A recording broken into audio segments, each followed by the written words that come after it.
নিজের প্রবৃত্তি অনেক কিছু চাইবে, নিজের প্রবৃত্তিকে আল্লাহর সামনে আত্মসমর্পণ করার নাম হচ্ছে ইসলাম। মন যাচাই তা করা যাবে না কেন? কারণ আমি কারাগারের জীবনে বসে আছি। কারাগারের মধ্যে মন যাচাই তাই করা যাবে না। এই কাজগুলো কখন করব? আমি বিয়ে শাদী করার পরে করব। বিয়ে শাদী করবেন, আপনি স্ত্রীকে নিয়ে ঘোরেন, স্ত্রীকে নিয়ে আল্লাহর সৃষ্টি দেখেন, স্ত্রীকে নিয়ে আপনি বাইকে ঘোরেন, রিক্সায় ঘোরেন, চটপটি খান, ফুচকা খান, আইসক্রিম খান, কোনো সমস্যা নাই। এবার তো যুবকরা বলবো যে ভাই বিয়ে শাদী তো দেয় না, কি করব? আমি পরামর্শ দিচ্ছি বড় ভাই হিসেবে, প্রথমে হালাল রিজিকের সোর্স করতে হবে। রিজিকের সোর্স না করে বিয়ে করা যাবে না, আত্মসম্মান থাকবে না। তাহলে পুরুষ মানুষের আত্মসম্মান কখন চলে যায়? যখন হাত পাততে হয় তখন।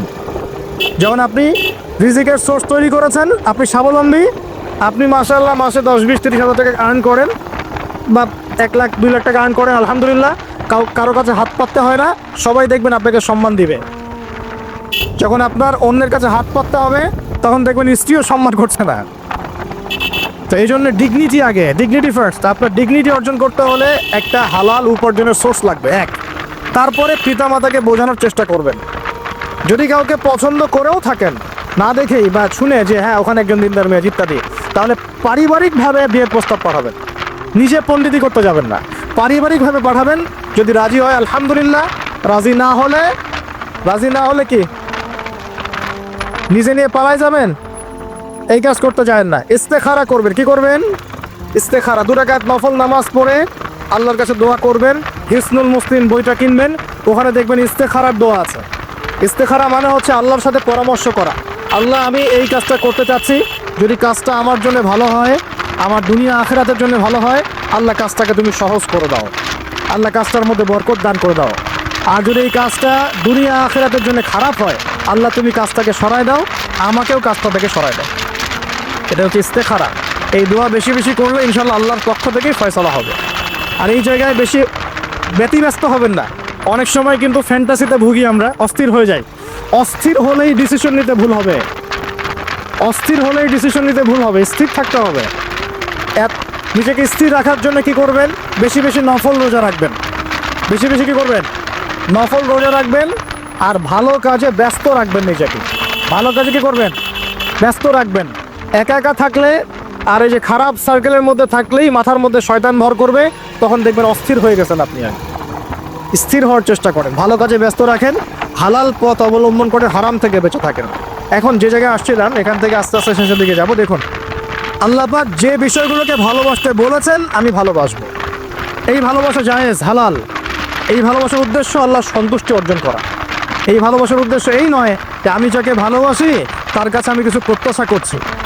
না, আমি কিছু প্রত্যাশা করছি না, আমি প্রত্যাশা করছি আল্লাহর সন্তুষ্টি। তখন দেখবেন সে আপনাকে কষ্ট দিলেও আপনি সবর করতে পারবেন। কেন সবর করতে পারবেন? কারণ আপনি তো আল্লাহর সন্তুষ্টির জন্য তাকে ভালোবাসছেন, আপনার তো কোনো স্বার্থ নাই। এখন আপনি দেখবেন রিল্যাক্স থাকতে পারবেন, সম্পর্ক টিকেও থাকবে, এবং আপনি ক্ষমা করতে পারবেন মানুষকে। যখন নিজের চাওয়াটাকে আপনি ইনফোর্স করতে চাইবেন, তখন কিন্তু আপনি এই সম্পর্ক নষ্ট করে ফেলতে পারেন। কারণ আপনি হক পাচ্ছেন না। সামনে আসেন। এবার আমরা কি ওয়াদা করতে পারি যুবক ভাইরা, ইনশাআল্লাহ তাআলা আমরা হারাম পথে যাব না, হালাল পথে থাকবো। পশ্চিমাদের এই মদতপুষ্ট এই সো কল ভালোবাসা দিবসের এই শোতে আমরা গা ভাসাবো না। আমরা কি ওয়াদা করতে পারি? আমরা কি ওয়াদা করতে পারি যে ইনশাআল্লাহ আমরা হালালভাবে বিয়ে শাদী করবো, কোনো হারামে যাব না ইনশাআল্লাহ? এই সমাজ থেকে জেনা বন্ধ করতে হবে, এই সমাজ থেকে ফ্রি মিক্সিং বন্ধ করতে হবে, এই সমাজ থেকে সমস্ত পতিতালয়কে বন্ধ করতে হবে। বন্ধ করে আমরা সামাজিক উদ্যোগ নিয়ে, প্রয়োজনে আমাদের পলিটিক্যাল পাওয়ারকে কাজে লাগিয়ে সমস্ত পতিতালয়গুলো বন্ধ করে ওই মেয়েদের রিজিকের জন্যে আমরা বিকল্প ব্যবস্থা করবো ইনশাআল্লাহ। আমরা টাকা পয়সা একত্রিত করে তাদের জন্য কর্মসংস্থান করতে পারি না? এইগুলো কাজ করে নারীর অধিকার প্রতিষ্ঠা করা যায় না? নাকি রাস্তাঘাটে গেলে স্লোগান দিয়ে প্রতিষ্ঠা করা যাবে?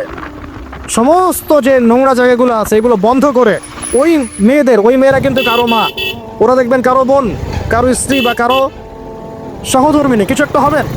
তারাও কিন্তু মানুষ, তারাও মানুষ, হয়তো অন্ধকার জগৎ হারিয়ে গেছে, দালালের খপ্পরে পড়েছে বা পেটের দায়ে পড়ে কাজ করছে। যদি আমরা তাদের জন্য বিকল্প ব্যবস্থা করে দিতে পারি, আল্লাহ পাক আমাদেরকে তৌফিক দান করুন। তাদের জন্য কর্মসংস্থানের ব্যবস্থা করতে পারি, একটা মেয়েও এই হারাম পথে যাবে না ইনশাআল্লাহ। আমরা কি এভাবে নারীর অধিকার প্রতিষ্ঠা করতে পারি না? আমরা কি এতিম মেয়েদের দায়িত্ব নিয়ে করতে পারি না? আমরা কি সমাজের বিধবা মেয়েদেরকে বিয়ে করতে পারি না? তালাকপ্রাপ্ত মেয়েদের দায়িত্ব নিতে পারি না? মেয়েদের অধিকার নিয়ে অনেক কথা বলা হয়, কিন্তু এই কথাগুলো থাকে খালি বুলি, বাস্তবতা নাই। বাস্তবে কয়জন ছেলে এতিম একটা মেয়েকে বিয়ে করে দেখিয়েছে? কয়জন ছেলে একটা বিধবা মেয়েকে বিয়ে করার সাহস করেছে? কয়জন ছেলে একটা তালাকপ্রাপ্ত একটা মেয়েকে বিয়ে করে দেখিয়েছে হ্যাঁ আমি তার দায়িত্ব নিলাম? আমরা বুঝতে পারলাম যে আল্লাহ পাক পুরো সৃষ্টি জগৎকে ভালোবাসেন। আল্লাহ পাক আমাকে ভালোবাসেন, আপনাকে ভালোবাসেন বলেই আজকে আপনি এখানে বসে আছেন। আল্লাহ পাক আপনাকে ভালোবাসেন বলেই লক্ষ লক্ষ কোটি কোটি মানুষ এখন জেনা করছে, আজকের দিনে আপনি ওয়াজ মাহফিলে বসে আছেন। আল্লাহ পাক আপনাকে ভালোবাসেন বলেই আপনি আল্লাহকে সেজদা দেওয়ার তৌফিক পেয়েছেন। আপনি লা ইলাহা ইল্লাল্লাহ কালিমা শিখেছেন, আপনি এই যে কোরআন পড়তে শিখেছেন, কোরআন পড়ছেন, হাদিস পড়ছেন, নবীর দ্বীনের প্রতি মহব্বত আছে, আল্লাহ আপনাকে ভালোবাসেন বলেই হচ্ছে। কখন বুঝবেন আল্লাহ আপনাকে ভালোবাসছে? যখন আল্লাহ পাকের অনুমোদিত কাজগুলো আপনার ভালো লাগবে। নামাজ পড়তে ভালো লাগছে, রোজা রাখতে ভালো লাগছে, কোরআন তেলাওয়াত করতে ভালো লাগছে, আল্লাহর জিকির করতে ভালো লাগছে, আলেম ওলামার সাথে থাকতে ভালো লাগছে, ঠিক আছে? আল্লাহর হালাল কাজগুলো যখন ভালো লাগবে বেশি বেশি, বুঝবেন আল্লাহ আপনাকে নির্ঘাত মহব্বত করেন। আর যখন আল্লাহ পাকের নিষেধগুলো, হারাম, মদ আমার ভালো লাগে না, জেনা ভালো লাগে না, আমার খারাপ জিনিস দেখতে ভালো লাগে না, খারাপ শুনতে ভালো লাগে না, বুঝবেন আল্লাহ আপনাকে ভালোবাসেন। আর যখন দেখবেন খারাপের পিছনে আপনার ঝোঁক বেশি, দুর্নীতি করতে ভালো লাগে, সুদ খাইতে ভালো লাগে, ঘুষ খাইতে ভালো লাগে, কাউকে ঠকাইলে মনে হয় আমি স্মার্ট হয়ে গেলাম, হ্যাঁ, মানুষের টাকা আত্মসাৎ করতে ভালো লাগে, নামাজ না পড়ে ঘুম দিতে ভালো লাগে, ঠিক আছে, রমজান মাসে বিড়ি টানতে ভালো লাগে, ঠিক আছে, মেয়ের সাথে যে টাঙ্কি মারতে ভালো লাগে, তখন বুঝবেন যে আল্লাহ আপনাকে এখনো ভালোবাসেন বা আপনি আল্লাহর ভালোবাসা পাওয়ার যোগ্যতা হারিয়ে ফেলেছেন। আল্লাহ পাক আমাদেরকে বোঝার তৌফিক দান করুন। এখন আসি, আল্লাহ পাক এবং তার রাসূল আমাদেরকে এমন কি কি কাজ বলেছেন যেই কাজগুলো করলে আমরা সরাসরি আল্লাহর ভালোবাসা পাবো ইনশাল্লাহ। জানার দরকার আছে কি নাই? আমি অল্প কয়েকটা কাজ বলে শেষ করছি। এক নাম্বার, আল্লাহ এবং তার রাসূল আমাদেরকে জানিয়েছেন আমরা যদি তাওহীদের উপর থাকতে পারি, একত্ববাদ, লা ইলাহা ইল্লাল্লাহ, আল্লাহর ভালোবাসা পাবো ইনশাআল্লাহ। যে ব্যক্তি শিরকের পাপে লিপ্ত আছে সে আল্লাহর ভালোবাসা পাবে না, যতক্ষণ না সে তওবা করে ফিরে আসে। অতএব আল্লাহর ভালোবাসা পাওয়ার জন্য এক নাম্বার কাজ কি ভাই? আল্লাহর তাওহীদের কালিমা লা ইলাহা ইল্লাল্লাহ এর উপর থাকা, শিরক বাদ দেওয়া। শিরক সম্পর্কে জানার জন্য একটা বই পড়েন, কিতাবুত তাওহীদ। কি নাম বললাম? কিতাবুত তাওহীদ। একটাই পড়েন, দেখবেন ইনশাআল্লাহ শিরক কাকে বলে, কত প্রকার, কি কোন কোন কাজ করলে শিরক হয় সব জানতে পারবেন ইনশাআল্লাহ। এই বইটা একটু কঠিন, এই বইটার ব্যাখ্যা বের হয়েছে, ব্যাখ্যা যুক্ত বই কিনবেন এবং যেগুলো বুঝবেন না ওলামায়ে কেরামকে জিজ্ঞাসা করবেন, কারণ সবগুলো কিন্তু বুঝতে পারবেন। এক নাম্বার। দুই, নবী সাল্লাল্লাহু আলাইহি ওয়াসাল্লামের অনুসরণ করলে আল্লাহ আমাদেরকে ভালোবাসবেন। দলিল, আল্লাহ পাক সূরা আলী ইমরানের মধ্যে বলছেন 31 নম্বর আয়াতে আল্লাহ বলছেন, কুল, হে নবী আপনি বলে দিন, ইন কুনতুম তুহিব্বুনাল্লাহ, তোমরা যদি, হে আদম সন্তান, এই উম্মতে মুহাম্মাদি, তোমরা যদি আল্লাহর ভালোবাসা পেতে চাও, ফাত্তাবিউনি, তোমরা আমাকে অনুসরণ করো। কাকে? আমাকে বলতে কাকে?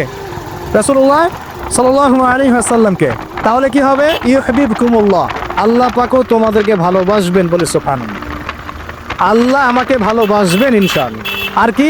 ইয়াগফির লাকুম যুনুবাকুম, আল্লাহ পাক তোমাদের সমস্ত গুনাহ মাফ করে দিবেন। আল্লাহু গফুরুর রহিম, আল্লাহ পাক পরম করুণাময়, অসীম দয়ালু। তার মানে আল্লাহকে পাওয়ার, আল্লাহর ভালোবাসা পাওয়ার দুই নাম্বার কি মাধ্যম?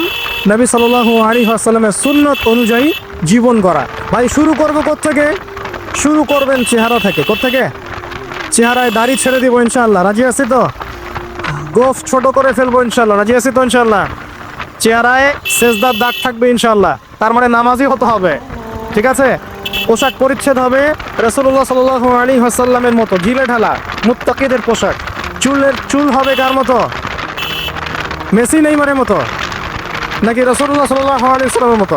আমার নবী এইভাবে ওযু করতেন, এইভাবে করব। আমার নবী এইভাবে ইস্তেনজা করতেন, পেশাব পায়খানা করতেন, ওইভাবে করব। এই যে এখনকার ইংলিশ টয়লেট, এই ইংলিশ টয়লেটে বসে নবীর মতো ইস্তেনজা করা যায় না। যাবে?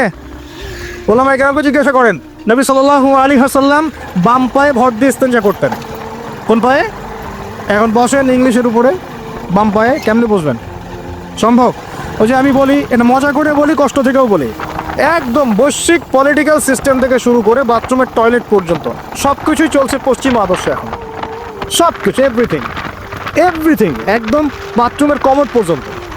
এখন তো কমোডও উঠাই দিয়েছে, এখন সামনে একটা বালতি রেখে দেয় গামলার মতো, এখানেই পেশাব করতে হবে। দেখেন নাই মনে হয় আপনারা, দেখবেন অচিরে এগুলো আসতেছে সামনে, দাঁড়ায় দাঁড়ায় বসার কোনো সুযোগ নাই। আর সবগুলো মাপ সমান। আর কারো হাইট যদি 6 ফুট, কারো 5 ফুট হয়, তখন কি হবে? অ্যাডজাস্ট করতে হবে ধরে ধরে তখন, নাকি? যুবকরা বুঝতে পারছে, তখন কাউকে লম্বা হতে হবে, কাউকে খাটো হতে হবে, মাপ তো সমান। আর সবার মাপ যদি সমান না হয়, এখন কি হবে? হ্যাঁ, আল্লাহ পাক বোঝার তৌফিক দান করুন।